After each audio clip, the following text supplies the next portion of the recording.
Welcome to the Clear in the Air podcast with D and Q. All right, y'all. So today, um, we just kind of want to talk about fathers, show the fathers a little bit of love today. Um, you know, a lot of times you realize, moms get their props and rightfully so, but dads, because of the stigma that's associated with culture, even African American culture, we see that sometimes the fathers that do what they're supposed to do don't really get that recognition or love. So um, we're gonna take the time to do that. We're gonna give the fellas the flowers as they deserve them, and we can always have the conversation about when they don't. So listen, D, talk to us, man. Like, how did you celebrate Father's Day? What's good, y'all? Celebrated Father's Day this year. I obviously spent time with my dad. Past few years, kind of like Mother's Day, they just want to kind of hang out amongst each other, just the family, us three. We actually went on a little trip, went on the Blue Ridge Highway, Blue Ridge Parkway, whichever one it is. And that was super dope, man. Was able to see, the mountains and the cabins and stuff like that. Saw some crazy wildlife.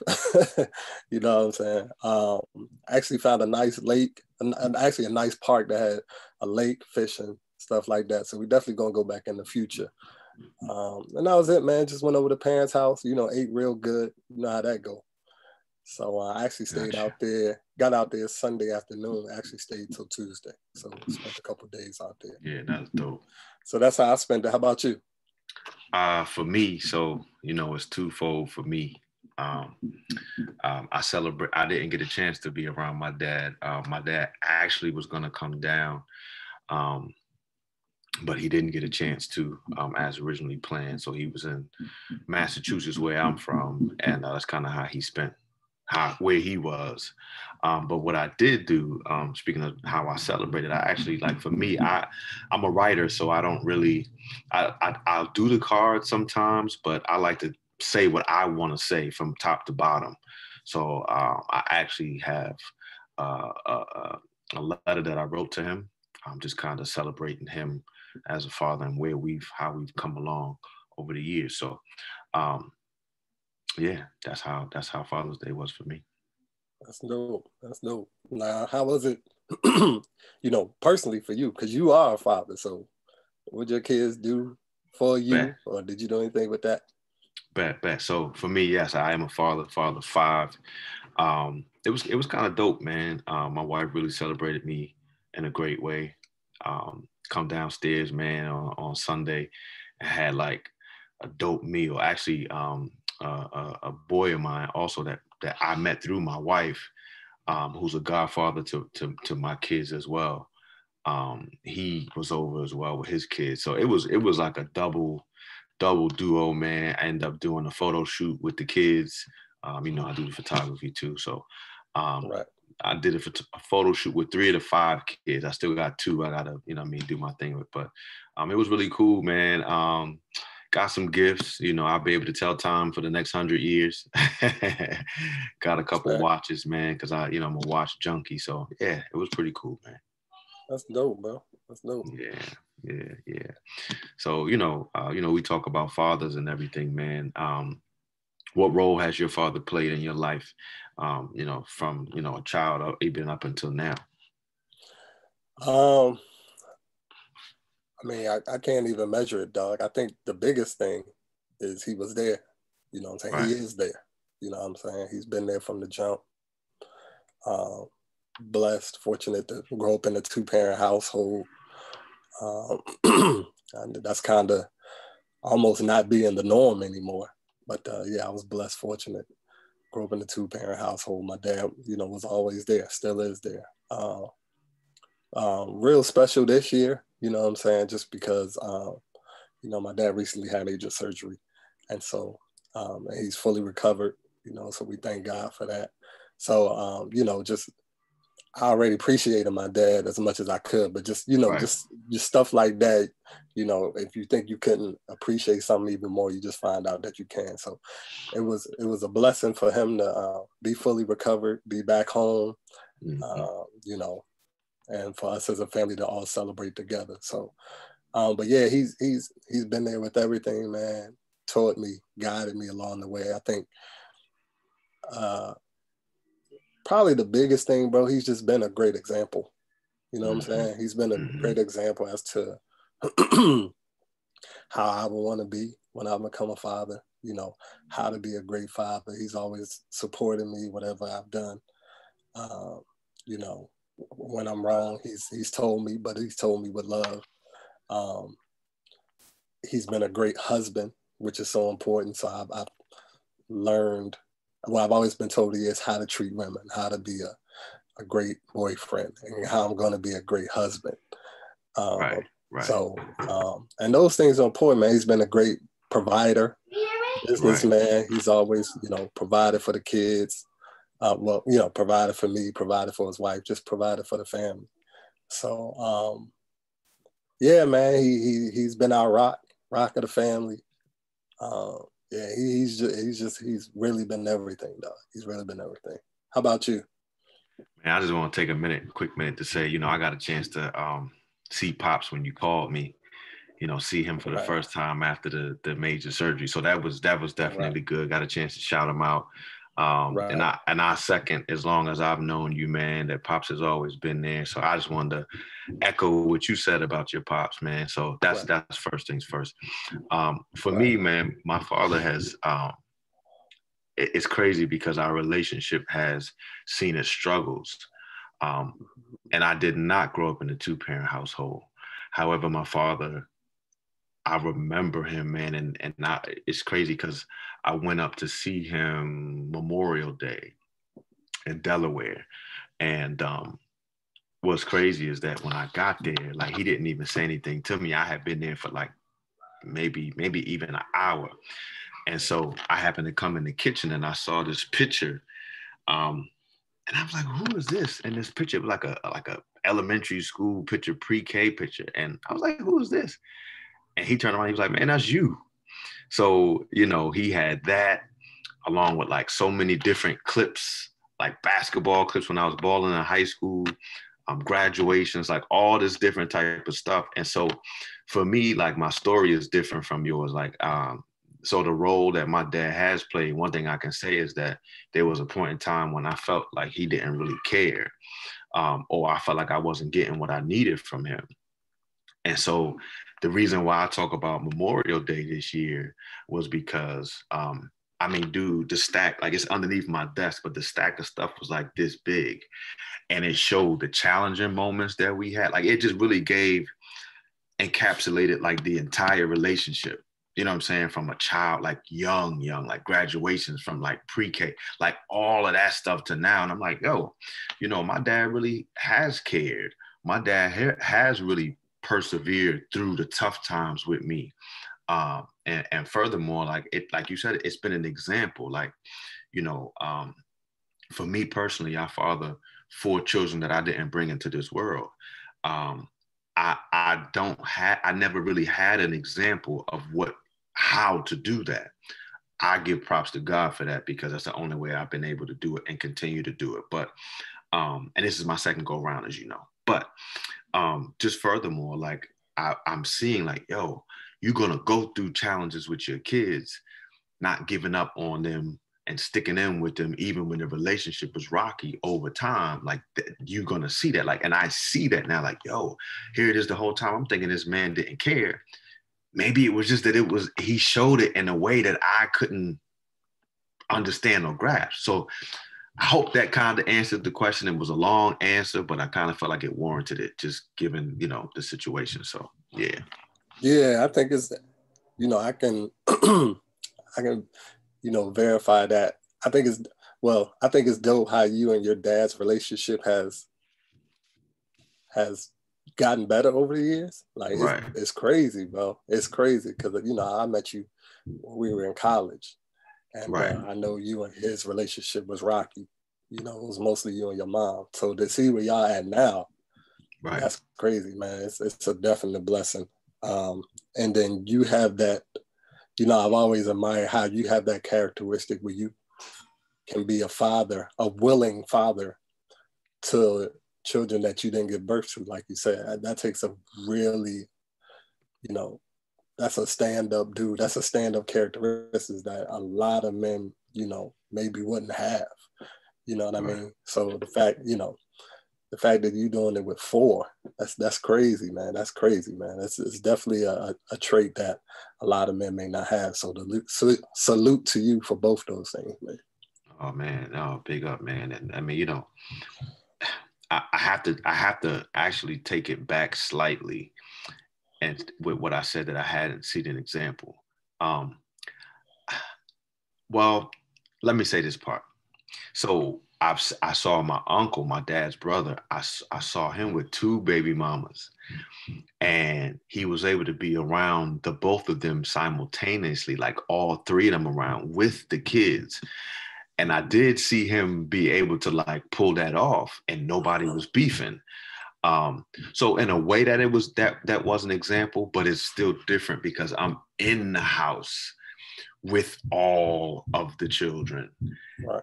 So it's slightly different, you know what I mean, than just the, you know, he was doing it, but it's different households, you know what I mean? And he would go to each household or they would come to his house. So it's a little different because it's like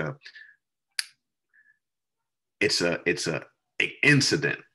On this incident, I do this, but this is a 365-day incident for me. Right. You know what I'm saying? So that's how it is. So which brings me to the next thing. Like, what do you think are some challenges with fatherhood? Man, I think a lot of it is just kind of the circumstance. You know what I mean? You know, in a perfect world, you would love to be married and, you know, you raising your child or your children with your wife. Mm-hmm. But, you know, we find out a lot of times it's not like that, man. So, you know, and I've seen it, man. I've seen a lot of my friends go through some of these challenges. Some may be, you know, you may have a spiteful ex, whether it's your ex-wife or ex-girlfriend, and she may make it hard for you to see your child. I think that's probably the biggest thing. But I don't want to, you know, I know a lot of women who are not like that. You know what I'm saying? Mm-hmm. So let me not, I don't want to generalize on women. I'm just saying that can be one of the challenges. Another one of the challenges is, you know, just the custody battle stuff, just constantly going back and forth to court, custody battles. You know, the father may be incarcerated for whatever reason. You know what I'm saying?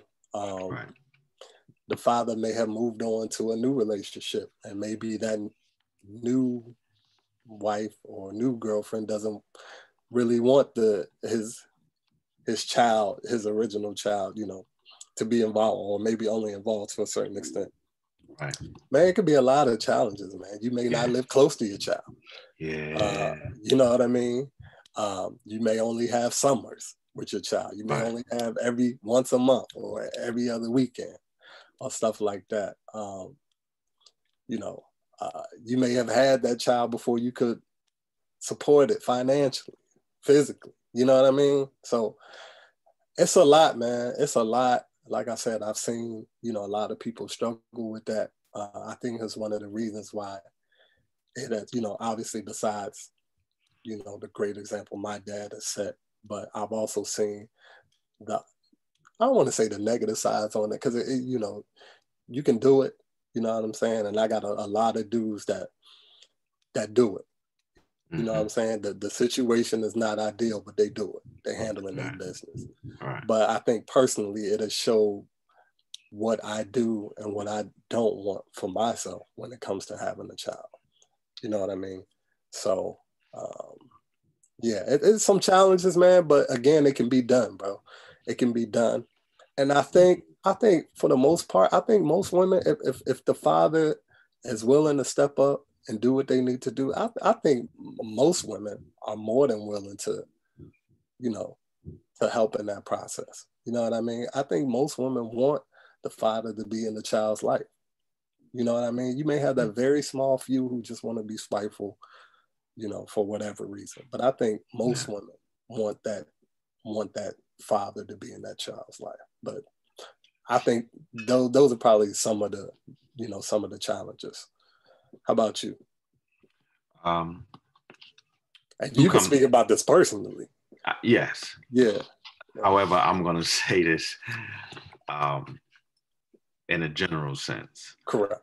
The first thing is, I think, I mean, you said a lot of stuff, some stuff. That's why, I shook my head in agreement. One of the things is, and some of the spitefulness can come in because the woman wants you back.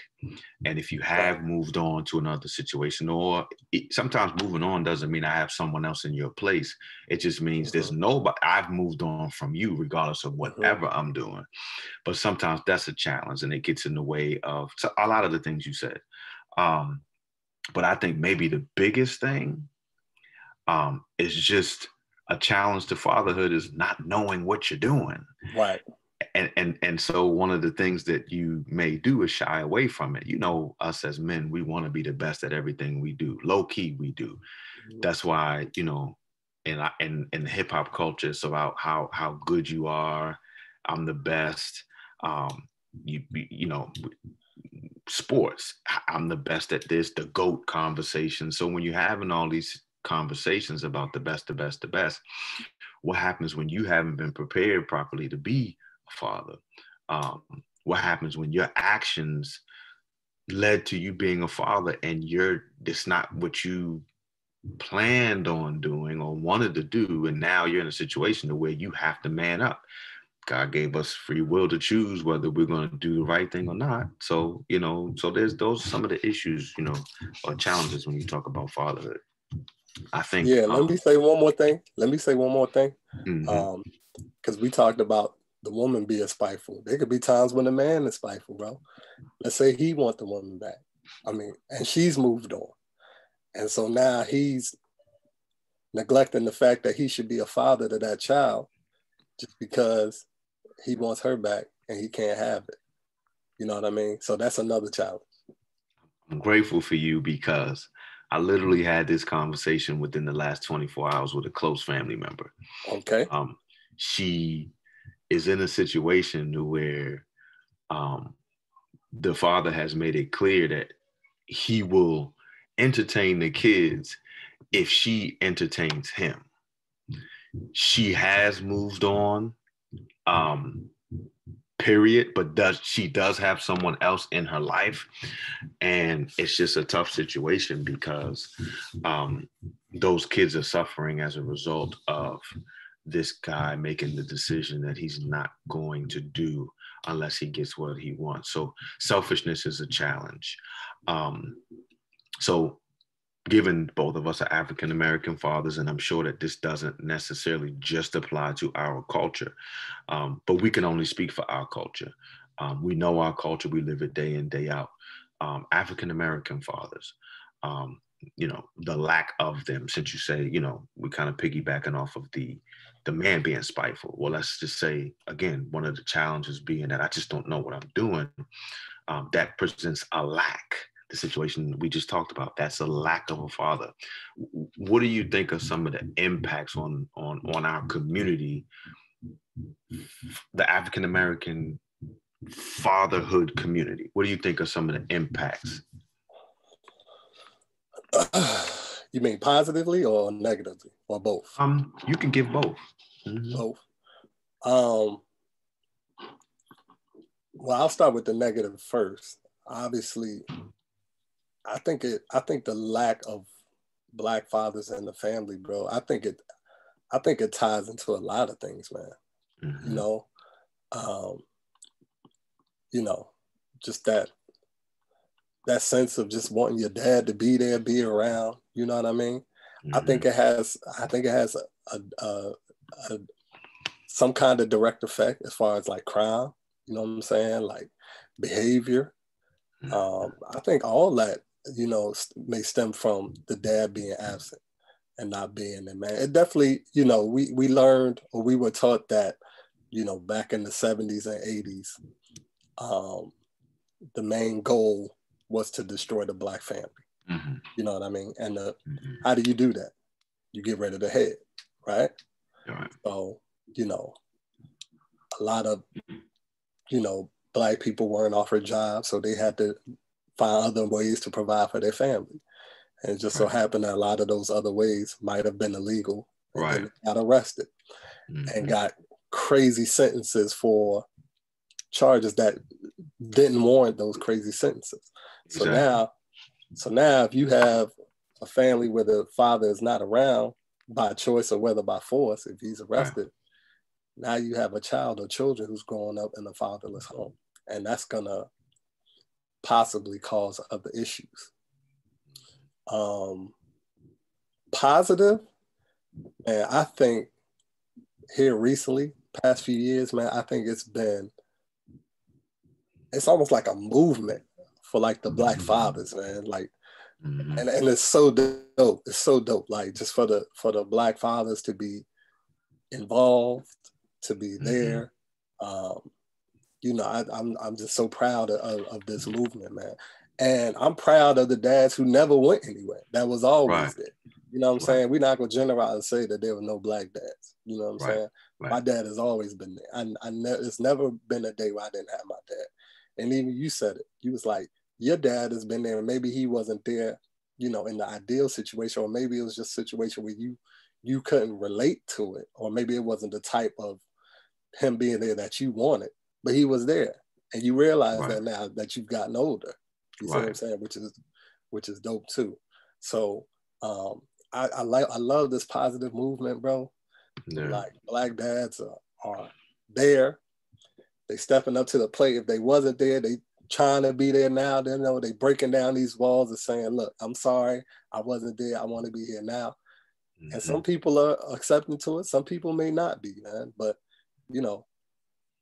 I'm just loving how they, we stepping up, man. We stepping up. I'm loving this movement. I'm loving it. I think it's necessary. I think it's so necessary, man. So necessary. True. Probably my last question or last thing, and this just kind of come to me is, what do you think? Before that, what do you think of some of the positives and negatives? True. I think father.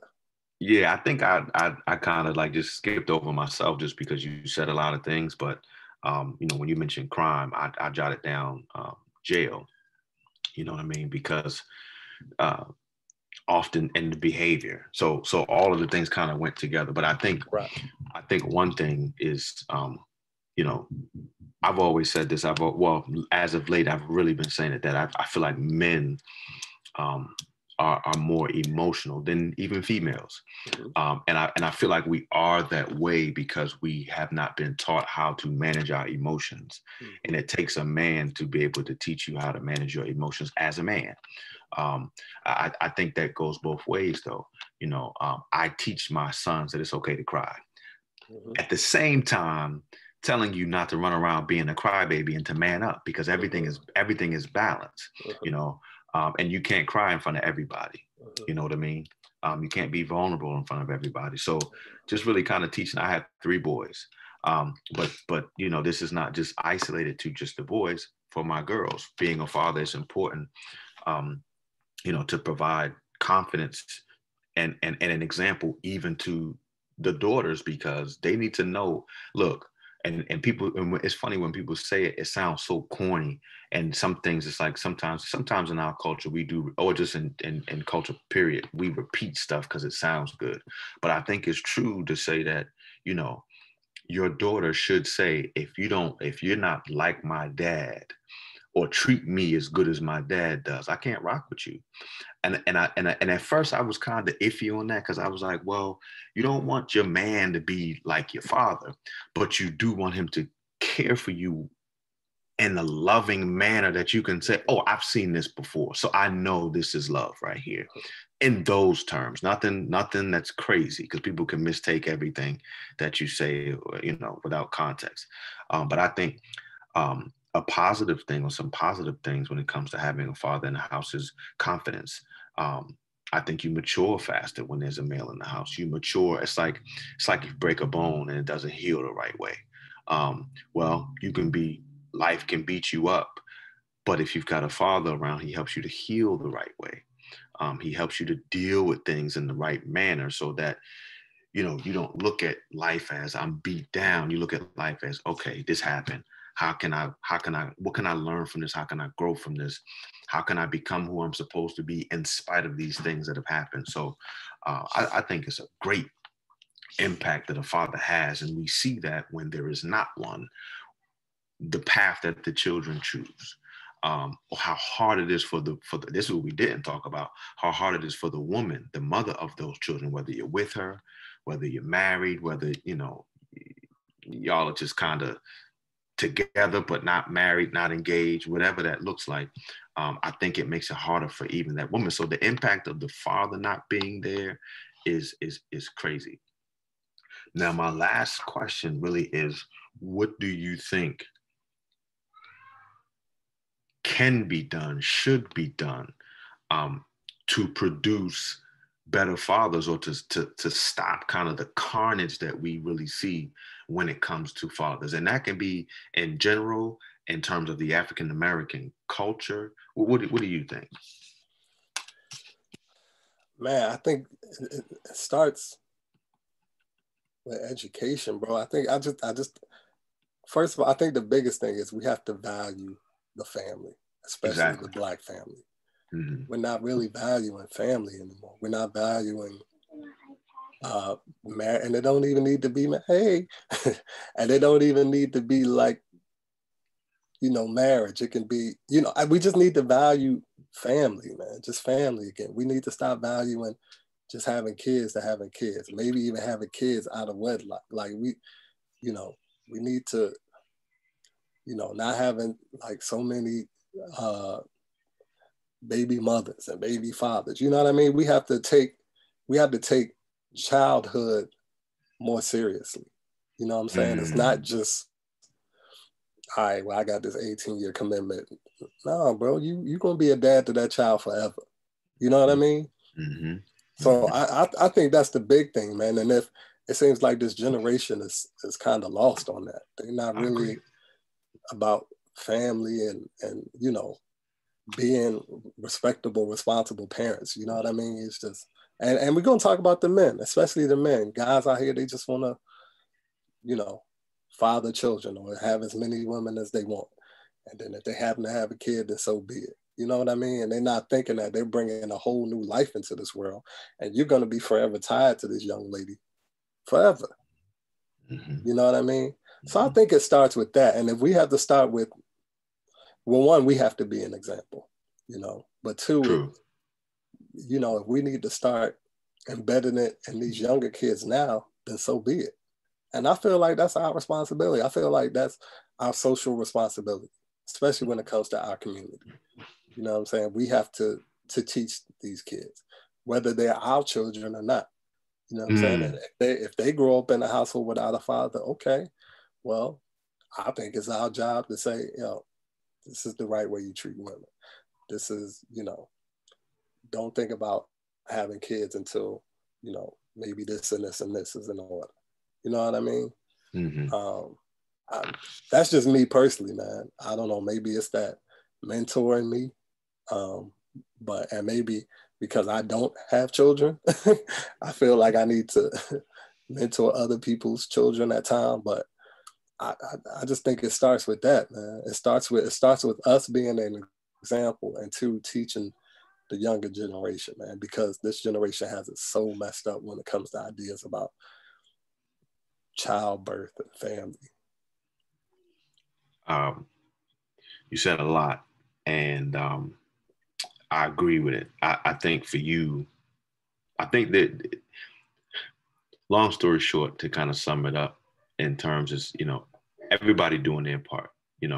I'm fathering children I didn't bring into this earth. And I don't want to say that to say it like it's a burden. I don't view it that way.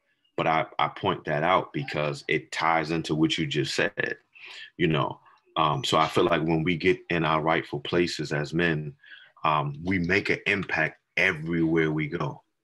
In our homes, at work, we see something on the streets, So when all these different dynamics and situations for yourself, like I'm honored, you said maybe it's the mentor in me. Yeah, if you need to pull Shorty up, you don't even got to know him. You see him doing something that's crazy, like he getting ready to steal something, like, hey, Shorty, come here, man. What you need? You don't need to do that. That one situation right there can save this kid from having a record, which could prevent him from having a job, which can prevent him from taking that path. And now all of a sudden he's like, all right, I can't get a job. I'm about to hit the block. You know what I mean? So it's just all these different situations like this. And the truth of the matter is, growing up, we look up to people when we don't have fathers. We look up to people as the OGs, and you look for a leader. And so sometimes you might find a leader who's doing X, Y, and Z. That's really not what they're supposed to be doing, but that's what you see. So therefore, you're like, okay, bet. Well, this is all I got. What I would say, and I don't mean to really get spiritual with things, but I wouldn't be who I am without really going here and then hopping off of it real quick. One thing I notice when I look at the Bible, and this is not, let's just look at it from a Jewish culture. Okay. Jacob, let's look at the character Jacob. He spoke over his sons, all of his sons. I think it was 11, 12 sons. He spoke 12 because they represented the 12 tribes of Israel. He spoke over his sons. He even spoke over Joseph, his second to youngest his children. So he spoke over his sons and both of his grandsons. So when you look at that situation, it's like, wow, yeah. To be able to speak over our sons is crazy, because you think about it. If you're not speaking over them, somebody is. Somebody is. And when you're not speaking over them, you're speaking over them. You're saying, you know what I'm really saying is, I'm leaving you out there for someone else to do what I'm supposed to do. And when you have that as a situation, come on, how do you know my child more than me? How are you're not given the authority to speak over my child, but you've taken it, but you've only been able to take it because I have not fulfilled the role that I was supposed to fulfill. So when you look at that, that's kind of what I would say is something that could change or be different. Now, the funny thing is, it's just funny because we're talking about fatherhood, and I done had I done have one child come in. I done had a godson come in. So hey, we keep it real low, clear in the air, right? We keeping it real, and it's real situations that happen. So right. I'm a father when I'm podcasting. I'm a father when I'm working from home. You know what I mean? Right. So, but yeah, man. But look, man, this has been a great session right here, man. As always, I love chopping it up with you and us really just kind of clearing the air. So, man, if you ain't got nothing else to add, man, we're gonna close and we're gonna see y'all at the next episode. Peace. Peace.